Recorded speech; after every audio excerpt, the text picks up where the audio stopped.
The autumn sun hung low, bathing the quiet suburban intersection in golden light. Karen, 45, clutched her phone, her face twisted with indignation. She'd seen it all. The pickup truck that barreled through the intersection, nearly clipping her pristine SUV. She'd slammed on her brakes, heart pounding, and now she was ready to make someone pay. That reckless driver, she fumed, already dialing the non-emergency police line. He didn't yield. He could have killed me.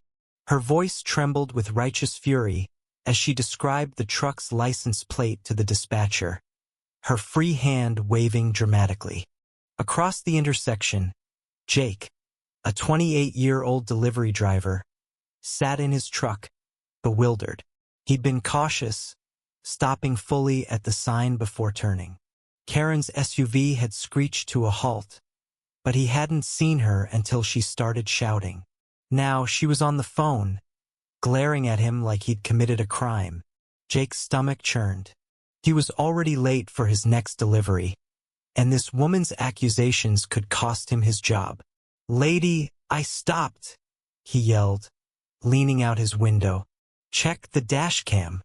Karen scoffed, dismissing him with a wave. "You'll see who's right," she snapped, confident in her version of events. Minutes later, a police officer arrived, his expression neutral but weary. The crowd that had gathered whispered among themselves, phones recording the escalating drama. Karen recounted her story with theatrical flair, pointing at Jake like a prosecutor in a courtroom. "He ran the stop sign. I had to swerve to avoid him," she insisted. Jake, his face flushed, shook his head. "Officer, I have a dash cam. It'll show I stopped. She's the one who blew through the sign." Karen's eyes narrowed, her voice rising. "That's absurd. I'm a law-abiding citizen." The officer, unfazed, asked for Jake's dashcam footage. The crowd leaned closer, the air thick with anticipation. Karen folded her arms, certain the video would vindicate her. But as the officer reviewed the footage on Jake's phone, his brow furrowed. The video was clear. Jake's truck stopped fully at the sign, while Karen's SUV sped through without pause, forcing Jake to brake hard. The officer turned to Karen, his voice calm but firm. "Ma'am, the footage shows you ran the stop sign. I'll have to issue you a citation." Karen's face drained of color. "That's impossible," she stammered, her voice cracking. The crowd murmured, some stifling laughter.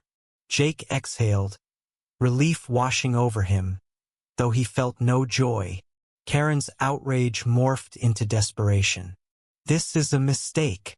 I'm the victim here." But the officer was unmoved, handing her the $150 ticket.